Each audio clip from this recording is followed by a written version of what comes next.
I never imagined I'd be writing something like this, but here I am, tangled in a mess of guilt and temptation. My name isn't important. What matters is the story, and how a woman I've known for most of my life turned my entire world upside down. Tyler and I have been best friends since the third grade. Practically brothers. We grew up on the same street, played on the same little league team, went to the same high school. His family became my second family, especially his mom, Carla. Back then, she was just Mrs. Turner, the woman who made cookies for bake sales and cheered louder than anyone from the bleachers. To me, she was just Tyler's mom until recently. Time changes people. It changes how you see them. I don't know when I started noticing her differently. Maybe it was last summer at Tyler's 4th of July barbecue. Maybe it was before that and I just didn't want to admit it to myself. But that night stuck with me like a splinter. Carla was wearing this fitted blue dress, something that clung to her figure in a way that demanded attention without even trying. She was laughing, moving easily between guests, glass of wine in hand, her hair falling in loose waves around her shoulders. She didn't look like the moms I remembered growing up. She looked vibrant, alive, and, without warning, desirable. I caught myself staring more than once at the way her dress hugged her waist, the way her laugh would trail off into a soft, almost flirtatious smile. She noticed too. There was a moment, brief but undeniable, when her eyes locked onto mine across the patio. She didn't look away immediately. Neither did I. I told myself it was just the wine. Just the nostalgia of summer nights and old friendships. But later, when the crowd thinned and only a few of us remained, Carla found her way over to where I was sitting by the fire pit. She sank into the chair beside me, close enough that her knee brushed mine. "You doing okay?" she asked, her voice low, a little husky from the wine. "Yeah. Just taking it all in," I said, forcing a casual smile. "You've grown up," she said, almost to herself. Her eyes lingered a second too long. I laughed awkwardly and looked away, but I felt the heat rise to my cheeks. She chuckled, almost as if she enjoyed making me uncomfortable. Tyler came over a moment later, oblivious, dragging me away to help him clean up. But even as I moved through the motions, Carla's eyes stayed with me.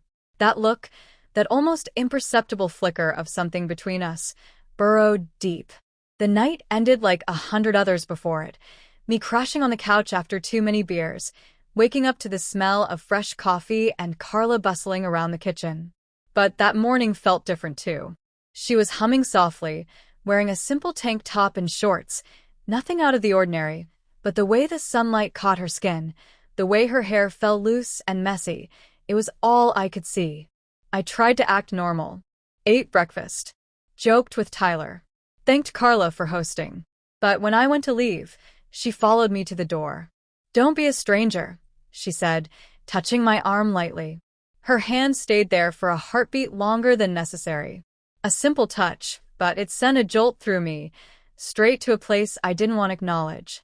I nodded, mumbled something about coming by soon, and practically fled to my car. I told myself I was imagining things, that I was drunk, that I was reading too much into a kind gesture. But as I drove home, my mind kept replaying every little look, every slight touch, every moment that seemed to hum with something unspoken. Days passed, and I found myself thinking about her at the most random times. At the gym. At work.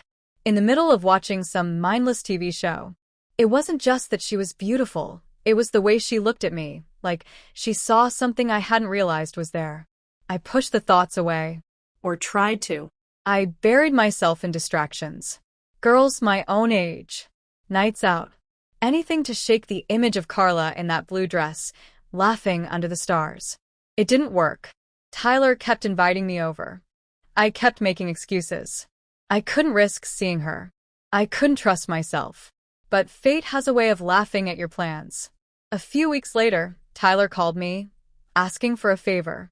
His family was going out of town, some kind of last-minute trip to see his sister's new baby, and he needed someone to keep an eye on the house, water the plants, grab the mail. It was routine. Something I'd done a dozen times before, without a second thought.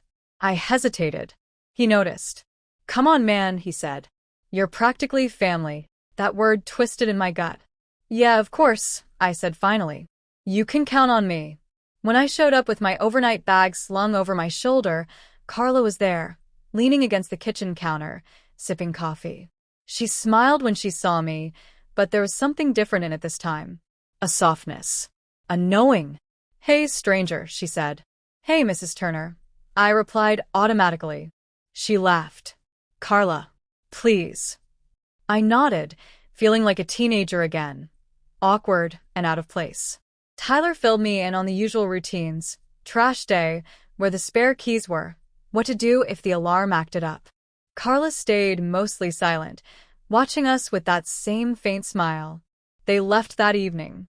I locked up, turned on the TV, and tried to shake the feeling that the house was too big, too empty, without them. But Carla didn't leave. She said she had work meetings she couldn't miss and would be staying behind for a couple of days before joining them. I nodded like it didn't matter, like my heart wasn't slamming against my ribs. That night, she made us dinner. Nothing fancy, pasta and salad, but it felt intimate in a way that made my skin crawl with anticipation and guilt. We sat at the small kitchen table, drinking wine, laughing about old memories. The years between us seemed to shrink with every story, every glance. At one point, she reached across the table to brush a speck of sauce from my cheek. Her fingers were warm, her touch feather-light. I froze, every muscle in my body taut. She smiled, slow and knowing. I couldn't move, could barely breathe. "You're a good man," she said softly. "I hope you know that." I didn't know how to respond. Part of me wanted to lean across the table and kiss her, to surrender to the pull that had been building between us. Another part of me wanted to run, to escape before I did something I couldn't take back. I chose neither. I laughed it off, muttering something stupid, and excused myself to bed. But sleep didn't come easy. I lay there, staring at the ceiling, listening to the faint sounds of her moving around downstairs. Every creak of the floorboards, every soft sigh, made my heart race. I knew I should leave, pack my things, and go. Call Tyler, and make some excuse. But I didn't. I stayed. And deep down, I think I already knew that everything was about to change. The next morning was strangely normal, as if the tension between us had been nothing but a shared hallucination. Carla was in the kitchen again, her hair pulled into a messy bun, wearing simple jeans and a t-shirt. She handed me a coffee, smiled like everything was perfectly ordinary, and asked if I had plans for the day. I mumbled something about running errands, but my mind wasn't on the words. It was on the way her fingers brushed mine when she passed the mug, on the way her eyes lingered a second too long. I spent most of the day out, trying to put some space between us, telling myself it was for the best. But when evening rolled around, I found myself pulling into the driveway again, feeling that same electric anticipation in my veins. The house was dark except for the warm glow coming from the living room. Carla was there, curled up on the couch under a thick blanket, a half-finished glass of wine on the coffee table. She looked up and smiled when I came in, patting the spot beside her, without a word. I hesitated only a second before sinking into the couch. She pulled the blanket over my lap too, close enough that I could feel the heat radiating from her skin.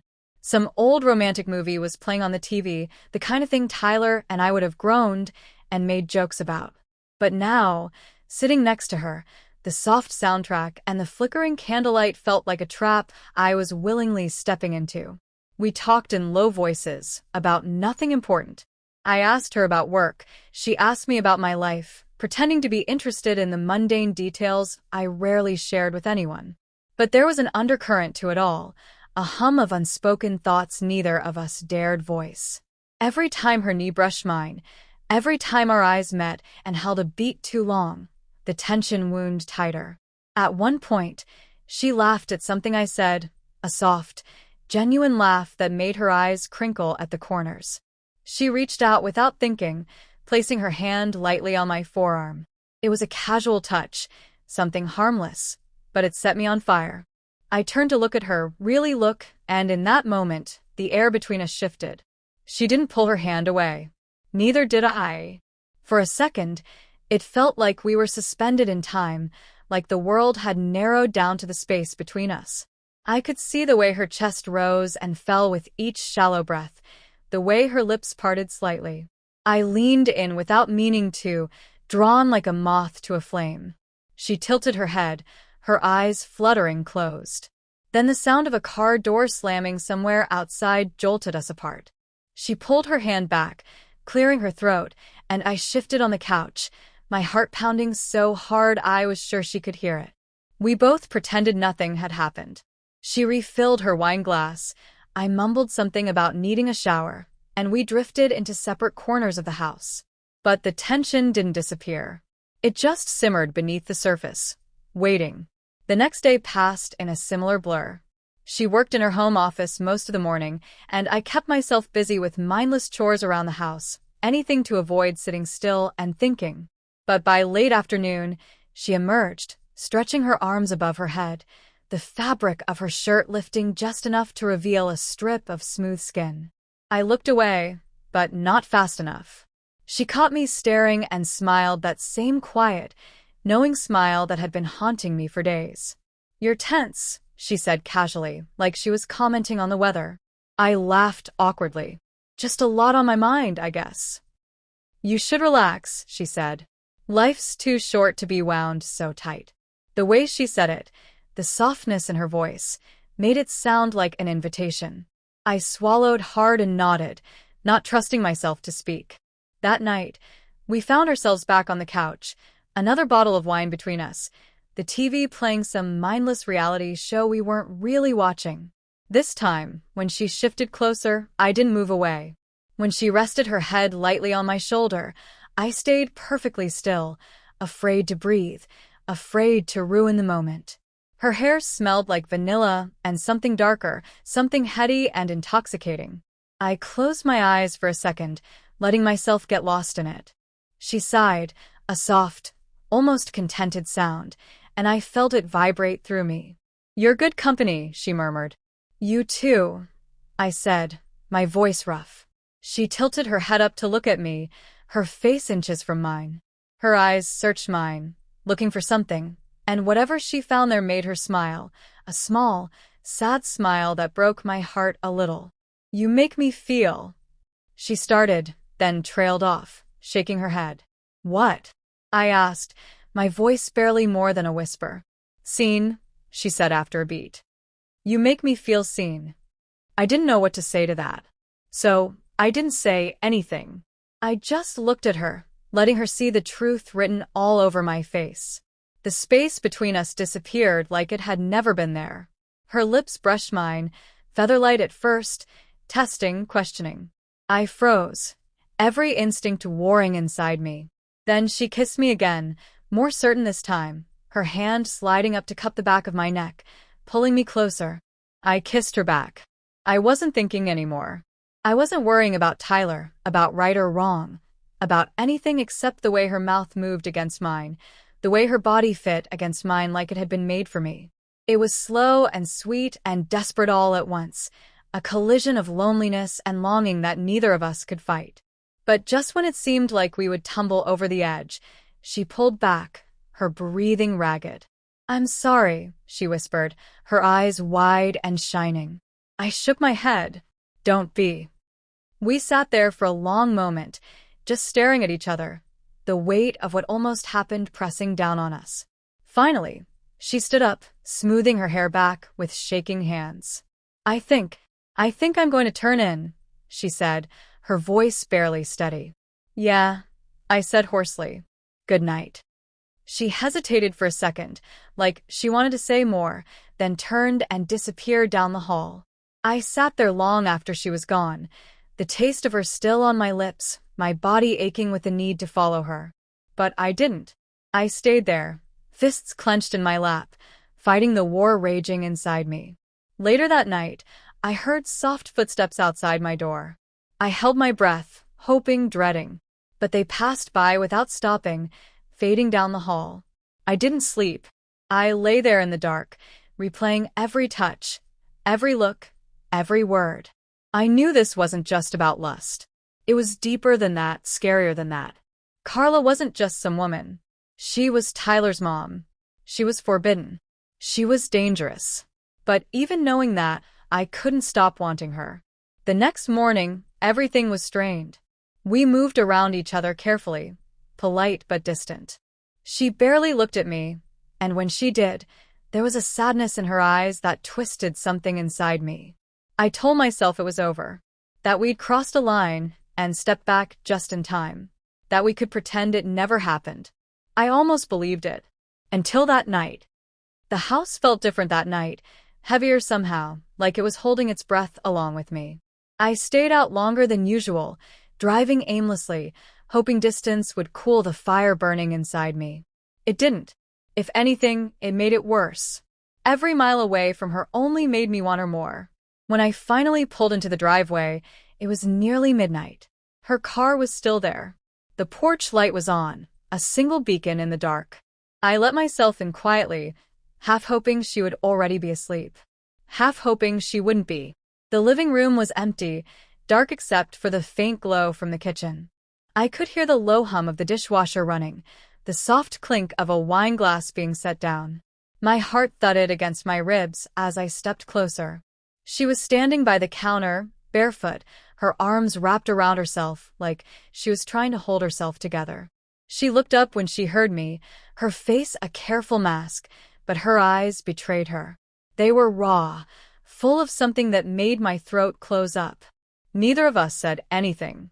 The silence stretched between us, thick and pulsing with everything we couldn't say.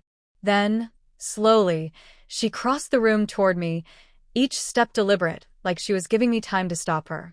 I didn't move. When she reached me, she looked up into my eyes, searching again, just like before. Whatever she found there must have given her the answer she needed. She reached up and touched my face, her hand trembling slightly. I leaned into her palm without thinking, savoring the feel of her skin against mine. Her other hand slid up my chest, fisting lightly in the fabric of my shirt. She rose onto her toes and kissed me, soft and tentative at first, as if she was afraid I might pull away. I kissed her back, all the fear and longing crashing down on me at once. It wasn't gentle this time. It was hungry, desperate, fueled by weeks of tension and denial. She made a soft sound against my mouth, a sound that shot straight through me, unraveling whatever shred of restraint I had left. I backed her up against the counter, my hands framing her face, my body pressed to hers. She clutched at me like she was afraid I would disappear, her nails digging into my shoulders. We broke apart just long enough to breathe, our foreheads pressed together, our breaths mingling. Her eyes were glassy, her lips swollen from our kisses. She didn't say a word. She just nodded, the smallest, most vulnerable motion I'd ever seen. I scooped her up in my arms and carried her down the hall, every step feeling like crossing a threshold I could never uncross. In the back of my mind, I knew there would be no going back from this. But in that moment, I didn't care. All that mattered was her. The way she clung to me, the way her heart pounded against mine. What happened between us that night wasn't wild or frantic. It was slow, almost reverent, like we were both trying to memorize every touch, every sigh, every whispered plea. She traced the lines of my body with trembling hands, her eyes never leaving mine. I kissed every inch of her, worshipped her with my mouth and hands, trying to show her without words what I couldn't say out loud. She cried out when she fell apart beneath me, her body shuddering in my arms, and the sound broke something open inside me. I followed her into the abyss, losing myself completely, giving her everything I had without reservation. Afterward, we lay tangled together in the dark, our bodies still slick with sweat, our breathing slow and uneven. She rested her head on my chest, her fingers tracing lazy patterns over my skin. I stroked her hair, feeling more at peace than I had in years. But peace is fragile, fleeting.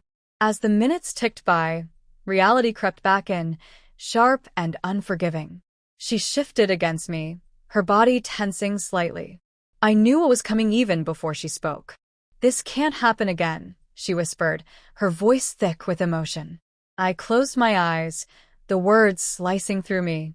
I know, I said, even though every cell in my body screamed against it. She sat up, pulling the sheet around her like a shield. I followed, resting my hand on her back, feeling the tension coiled in her muscles. I'm not what you need, she said, not looking at me. You don't get to decide that, I said, my voice rough. She shook her head. It's not about what we want. It's about what's right. I didn't argue. I couldn't, because deep down I knew she was right. This was wrong. It was betrayal. It was selfish. It was everything I'd spent my whole life trying not to be. But none of that changed how I felt. I should go, I said finally, the words tasting like ash in my mouth. She nodded, her eyes glistening with unshed tears. I dressed in silence, every movement feeling heavy and deliberate, like I was moving underwater. When I reached the door, I hesitated, turning to look at her one last time. She stood there wrapped in a sheet, her hair messy, her face bare and vulnerable. She looked so beautiful it hurt. I'm sorry, I said, my voice breaking. Me too, she whispered. I left without another word, the door clicking softly shut behind me. The drive home was a blur. I barely remembered the roads, the traffic lights, the familiar landmarks. All I could see was her. All I could feel was the ghost of her touch on my skin. I didn't sleep that night. I couldn't. Every time I closed my eyes, I saw her. Every time I inhaled, I could still smell her on my clothes, on my skin. I wanted to hate myself.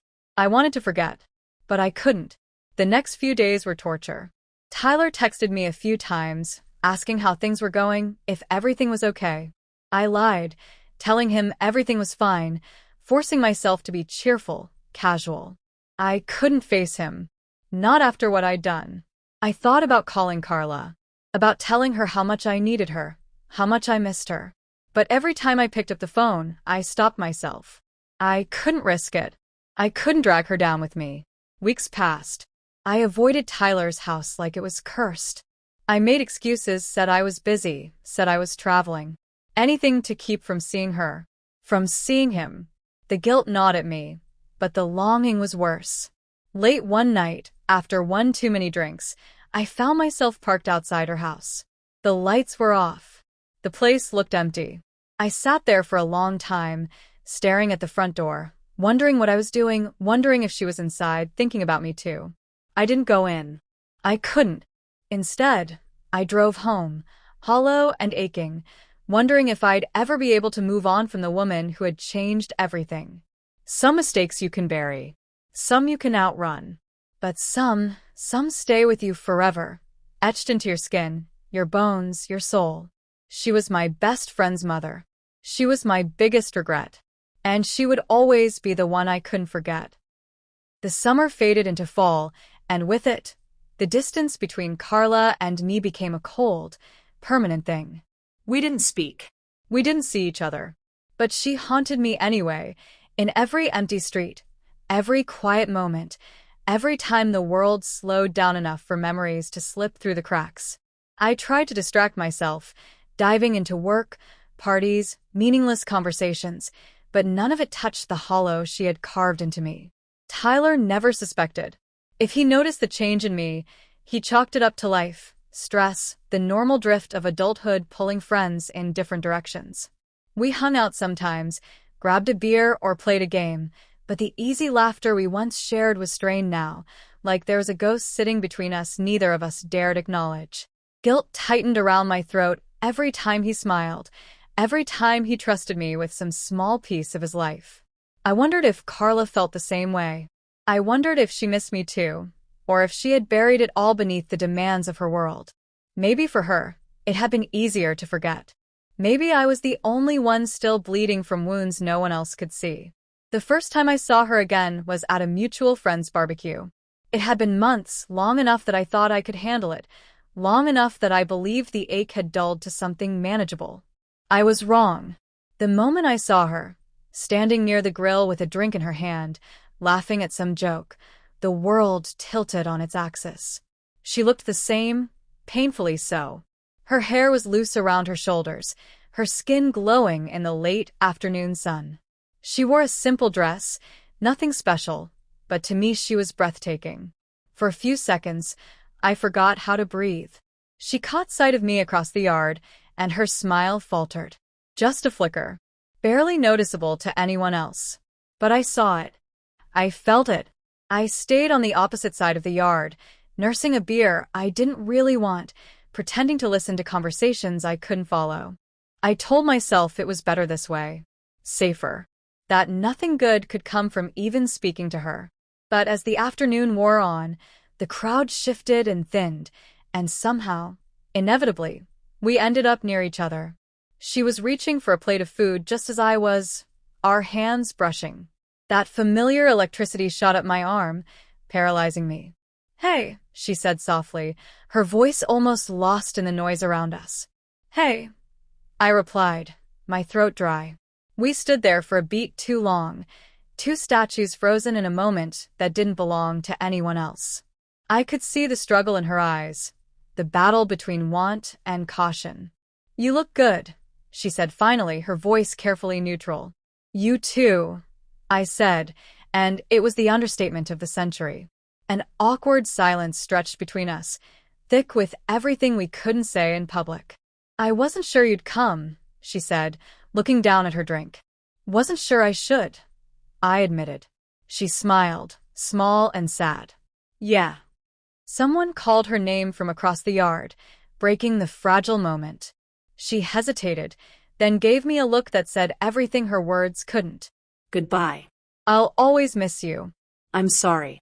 And then she was gone, swallowed up by the crowd. I left not long after, the weight of her lingering like smoke on my skin. I told myself it was the last time, that I would move on, that time would heal whatever damage had been done. Time, as it turned out, was a liar. The dream started a few weeks later. Vivid, aching dreams where she reached for me in the dark, where her mouth moved against mine with desperate need, where we whispered promises we could never keep. I woke from them gasping, reaching for a woman who wasn't there. The worst part wasn't the dreams themselves. It was how real they felt. How every morning I woke up feeling like I had lost her all over again. I hated myself for it, for wanting her still, for needing her like a drug I couldn't quit. One night, half mad with frustration, I almost texted her. I stared at her name on my screen for what felt like hours, my thumb hovering over the keys. I wrote and deleted a dozen messages, each one more pathetic than the last. In the end, I put the phone down and stared at the ceiling until the sun came up, burning with regret. Months passed. Life moved on around me, indifferent to the slow decay happening inside my chest. Tyler got engaged. He introduced me to his fiancée, a sweet, bright-eyed girl named Hannah who adored him. I smiled, congratulated him, even offered to help with the wedding. I lied so well I almost believed myself. When he invited me to the engagement party at his parents' house, I knew I should say no. I knew seeing her again would rip me open. But I couldn't stay away. Part of me needed to see her, to prove to myself that I could survive it. The house was filled with people, laughter, music. It smelled like memories I didn't want to remember. I found Tyler in the kitchen, clapped him on the back, made the appropriate jokes about cold feet. He laughed, his happiness so pure it hurt to look at. Then she walked in. "Carla." Beautiful, untouchable Carla. She wore a deep blue dress that clung to her curves in all the ways I remembered too well. Her hair was pinned up, a few loose strands framing her face. She carried herself with the effortless grace of someone who knew exactly the effect she had and hated herself for it. Our eyes met across the room. The noise around me faded into a dull roar. I felt the world tilt again, that same sickening rush of want and regret and sorrow. I looked away first. Throughout the evening, we circled each other like planets caught in the same deadly orbit, never quite colliding, but never escaping either. Every brush of her shoulder as she passed, every stolen glance, every accidental touch set my nerves on fire. At one point, I stepped outside onto the back porch to get some air. The cold hit me like a slap, but it wasn't enough to numb the ache. I heard the door creak open behind me. I didn't have to turn to know it was her. We stood there in silence, the cool night wrapping around us like a shroud. You shouldn't be out here, she said finally, her voice low. Neither should you, I replied without turning. She stepped closer. I could feel the heat of her even through the chill. I closed my eyes, trying to summon some shred of willpower. I miss you, she said so softly I almost didn't hear it. I miss you too, I said, the words tearing out of me. I still dream about you, she whispered. So do I admitted. She reached out, her fingers brushing mine. It would have been so easy to take her hand, To pull her into my arms. to lose ourselves again, consequences be damned. But I didn't, because I loved her too much to ruin her life. And maybe, just maybe, I loved myself enough to finally walk away. I took a step back, putting a painful distance between us. Goodbye, Carla, I said, my voice breaking. Tears glistened in her eyes, but she nodded. Goodbye, she whispered. I turned and walked away, each step heavier than the last. I didn't look back. I couldn't. Some love stories aren't meant to have happy endings. Some are meant to burn you alive. She would always be the fire I walked into with open arms, knowing I would never come out the same. And even knowing everything I knew, even feeling every scar she left behind, if I had to do it all over again, I would. Because some mistakes are worth making, even if they break you. Especially if they break you.